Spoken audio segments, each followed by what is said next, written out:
यहाँ पर यह है चैप्टर नंबर 14 एनसीईआरटी वेव्स।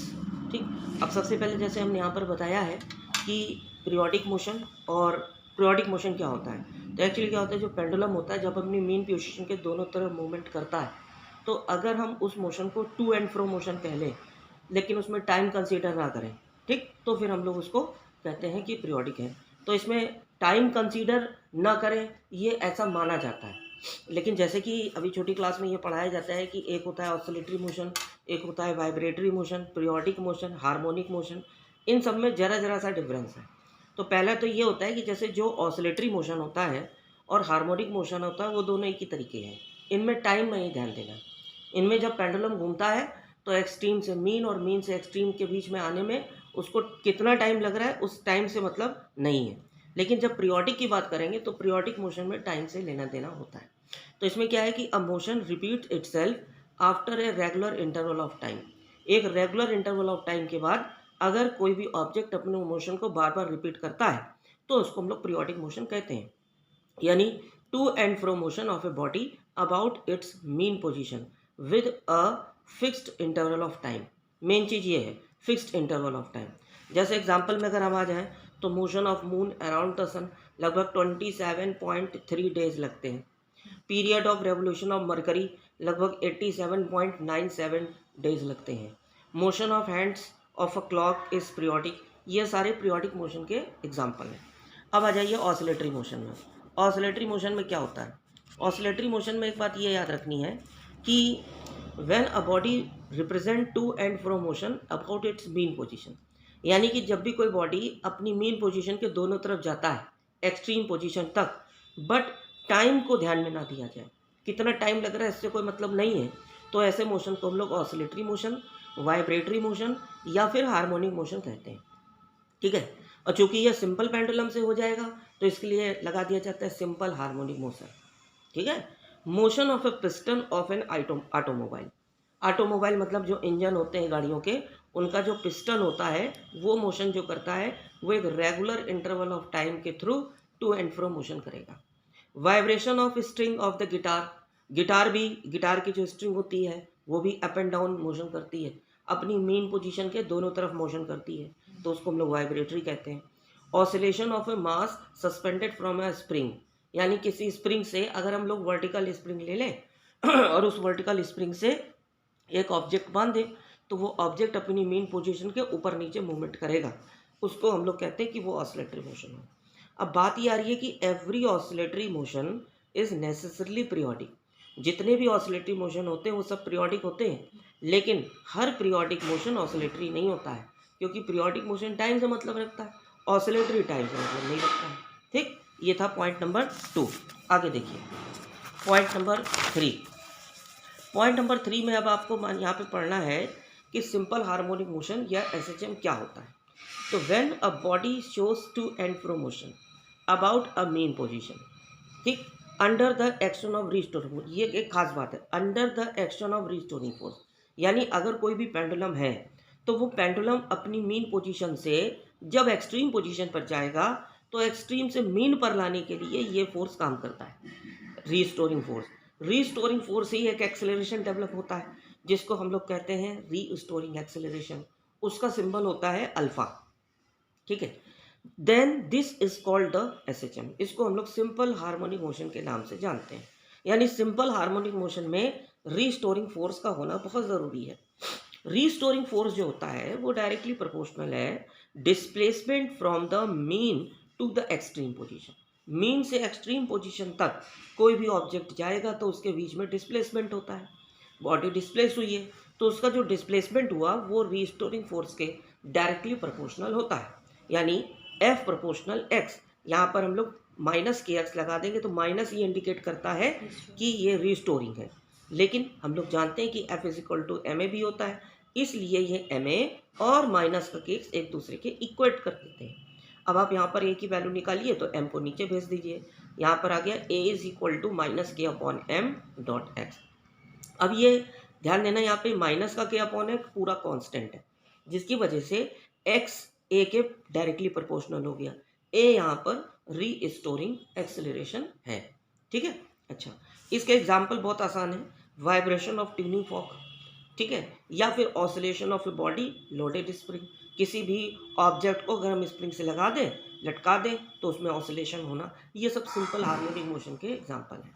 यानी सिंपल हार्मोनिक मोशन एक तरीके से कह सकते हैं कि पीरियोडिक होता है, वाइब्रेटरी भी हो सकता है, ऑसिलेटरी भी हो सकता है, लेकिन रीस्टोरिंग फोर्स को हमें उसमें जोड़ना पड़ेगा, तब ये बात आएगी समझ। इसी तरीके से सबसे पहले यहाँ पे बहुत अच्छा सा क्वेश्चन पूछा जाता है, डिफरेंशिएशन का रिलेटेड है, कि डिफरेंशियल इक्वेशन ऑफ एसएचएम की डिफरेंशियल इक्वेशन कैसे निकाली जाएगी। तो देखिए इसके लिए क्या करना है, बहुत सिंपल सी चीज़ है कि F is equal to minus का के एक्स। एफ यहाँ पर क्या है, रीस्टोरिंग फोर्स, माइनस इसलिए का क्योंकि रीस्टोरिंग का साइन रिप्रेजेंट करता है, के हो गया स्प्रिंग कांस्टेंट, एक्स हो गया डिस्प्लेसमेंट। लेकिन न्यूटन का सेकंड लॉ ये कहता है कि F is equal to M into A है, और ए की जगह पे हम लोग यहाँ पर D square X upon D T square रख लेते हैं, क्योंकि ये एक्सेलरेशन का फॉर्मूला है डिस्प्लेसमेंट के फॉर्म में। M dot D square X upon D T square, इसकी जगह पे आप एफ की वैल्यू पुट कर दीजिए माइनस का के एक्स, उसके बाद आप एम को नीचे ले आइए तो माइनस का के अपॉन एम डॉट एक्स हो गया। बट के अपॉन एम को हम लोग ओमेगा स्क्वायर भी कहते हैं, इसलिए हम लोग इसकी जगह पे ओमेगा स्क्वायर रख लेंगे। बाकी आप इसको इधर ला करके ऐड कर दीजिए, इज इक्वल टू 0 हो जाएगा। ये हमारी आ गई डिफरेंशियल इक्वेशन ऑफ एसएचएम, और यहाँ पर ओमेगा जो है वो एंगुलर फ्रीक्वेंसी कहलाता है। अब ये जो ओमेगा है इसको हम लोग एंगुलर फ्रीक्वेंसी कह सकते हैं। ओमेगा के हम लोग यहाँ पर मान के चलते हैं कि दो फॉर्मूले होते हैं, एक तो omega is equal to 2 pi N भी कह सकते हैं, या फिर omega is equal to 2 pi N की जगह पे 1/t लिख दीजिए। यहाँ पर जो एन है वो फ्रिक्वेंसी है, या फिर इसको आप कह सकते हैं number of oscillation, number of vibration, और फ्रिक्वेंसी हमेशा टाइम पीरियड के उल्टा चलती है, अपोजिट चलती है। इस वजह से omega is equal to 2 pi into 1/t as omega का फॉर्मूला आ गया। ठीक है, ये है differential equation for SHM, 3 marks में पूछी जाती है। पॉइंट नंबर 5 देखिए, पॉइंट नंबर 5 में आपको ध्यान देना है यहाँ पर कि इसी क्वेश्चन का थोड़ा सा यहाँ पे बताया गया है कि यहाँ पर the equation D square X upon D T square plus omega square X is equal to 0, ये जो इक्वेशन अभी हम लोग प्रूव किया है इसको हम लोग एक तरीके से और भी लिख सकते हैं। जैसे हम लोग जानते हैं कि x is equal to A cos omega T plus phi nought होता है। देखिए अगर हम लोग यहाँ पर y लिखते तो यहाँ पे कॉस की जगह पे साइन आ जाता। ठीक, बात एक ही है, क्योंकि एसएचएम को हम लोग कॉस या साइन से ही रिप्रेजेंट करते हैं। तो यहाँ पे जो x है वो x एक्सिस पर जो डिस्प्लेसमेंट होता है उसको शो करता है। a यहाँ पर एम्पलीट्यूड है, cos omega T plus phi, phi यहाँ पर इसको हम लोग कहते हैं फेस एंगल। अब चूंकि फाई नॉट लगा है इसलिए इसको हम लोग कहते हैं इनिशियल फेस। ठीक, तो मान लीजिए यहाँ पर जैसे dx अपॉन dt आया, तो मैंने क्या किया, इस इक्वेशन को विद रिस्पेक्ट टू टाइम के डिफ्रेंशिएट कर दिया, तो हमारे पास आ गया dx upon dt is equal to minus omega a sine omega T plus का फाई नॉट। ठीक, ये हमारे यहाँ डिफ्रेंशिएशन लगी। उसके बाद इसको दोबारा फिर डिफ्रेंशिएट कर दिया विद रिस्पेक्ट टू टाइम के, तो एक्सेलरेशन मिल जाएगा। तो आपको यहाँ पर मिलेगा D square X upon D T square minus का omega square A cos omega T plus phi naught. और आप एक काम ये करिए कि आप यहाँ पे देखिए, यहाँ पे क्या लिखा हुआ है, ए कॉस ओमेगा टी प्लस का फाई, तो ए कॉस ओमेगा टी प्लस के फाई के जगह पे आप एक्स लिख लेंगे, तो आपको मिल जाएगा माइनस ओमेगा स्क्वायर एक्स। अब इसको उधर ले आइए तो ये क्वेश्चन नहीं प्रूव हो गई। तो एक जो अभी पीछे बताई थी वो, और एक ये, किसी से भी हम लोग ये कॉस से मैंने किया है ना, इसी तरीके से पीछे जो भी किया था वो साइन से किया था। तो दोनों तरीके से हम लोग ये क्वेश्चन प्रूव कर सकते हैं। यहाँ पर कुछ चीज़ें बताई गई हैं। ए यहाँ पर एम्पलीट्यूड ऑफ ऑसिलेटिंग पार्टिकल है, phi is equal to omega T plus phi naught है, क्योंकि फाई जो है वो टोटल फेज है, और टोटल फेज जो होता है वो इनिशियल फेज को फॉलो करता है। तो इनिशियल फेज हमारा फाई नॉट है, ओमेगा टी कांस्टेंट रहेगा। ठीक, सबसे पहले जब भी कोई पार्टिकल एक्स एक्सिस से घूम के जाता है तो सबसे पहले फाई नॉट बनेगा, उसके बाद जो एंगल बनेगा वो थीटा होगा, थीटा मतलब ओमेगा टी। तो टोटल जो एंगल होगा उसको हम लोग फाई से इंडिकेट करते हैं। So this is called the phase of the oscillating particle and phi naught is initial phase at t is equal to 0। जब आप टी इज इक्वल टू 0 यानी ऑब्जेक्ट चला भी नहीं है उस समय आप इनिशियल फेज की बात करेंगे, तो ऐसे इनिशियल फेज को हम लोग इपोज के नाम से जानते हैं। अब यहाँ पर एक खास बात है कि if we replace t plus t by t pi upon omega in t, यानी जो अभी ऊपर स्मॉल t आ रहा था उसकी जगह पे हम t plus 2 pi by omega को पुट कर देते हैं, तो क्या होगा? तो देखिए ये मेन इक्वेशन थी जो कि ऊपर आई थी, x को ऐसे लिख दिया, a को ऐसे लिख दिया, cos को ऐसे लिख दिया।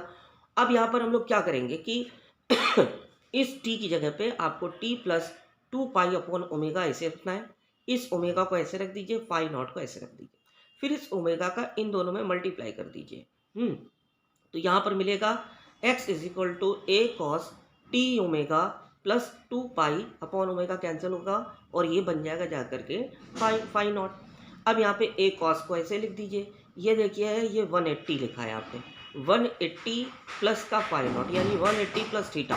अब 180 जो प्लस थीटा होता है उसको हम लोग थीटा कहेंगे, इसकी वजह से ये फॉर्मूला यहाँ पे कवर हो गया, कॉस 180 प्लस थीटा के हिसाब से यहाँ पर आ गया फाई नॉट। तो आपको x is equal to A cos omega T plus का फाई नॉट इक्वेशन यहाँ पर मिल जाएगी। अब इसके बाद यहाँ पर आ रहा है कि motion repeats after time interval 2 pi omega, हर इतने टाइम के बाद आप मोशन आपस में रिपीट करता है, तो 2 पाई अपॉन ओमेगा यहाँ पे टाइम पीरियड ऑफ SHM को माना जाएगा। तो चलिए अब यहाँ टाइम पीरियड निकालते हैं। टाइम पीरियड को निकालने के लिए याद रखिए कि t is equal to 2 pi upon omega. ये कहाँ से है? एज वी नो दैट कि ओमेगा एंगुलर वेलोसिटी है और एंगुलर वेलोसिटी का फॉर्मूला होता है angular displacement upon time. Time की वैल्यू हम लोग निकाल लेते हैं, जिसकी वजह से यहाँ पर आपको ओमेगा की जगह पे अंडर रूट के अपॉन एम लिखना है। यहाँ पर क्यों होता है ऐसा? क्योंकि ओमेगा स्क्वायर बराबर के अपॉन एम आता है, अभी ऊपर बता चुके हैं। तो इसकी वैल्यू को रूट हटाते हैं, मतलब स्क्वायर हटा के रूट लगाइए और यहाँ पर रखकर इसको रेसिप्रोकल कर दीजिए। एम जो है उसको हम लोग कहते हैं इनर्शिया फैक्टर, क्योंकि एम जो होता है वो मास होता है, मास इनर्शिया को कवर करता है, और के जो होता है वो स्प्रिंग फैक्टर है, इसलिए एम को हम लोग कहते हैं इनर्शिया फैक्टर और के को कहते हैं स्प्रिंग फैक्टर। तो ये हमारे पास टाइम पीरियड ऑफ SHM का फॉर्मूला आ जाता है। ठीक है, नेक्स्ट क्लास सेकंड वीडियो में।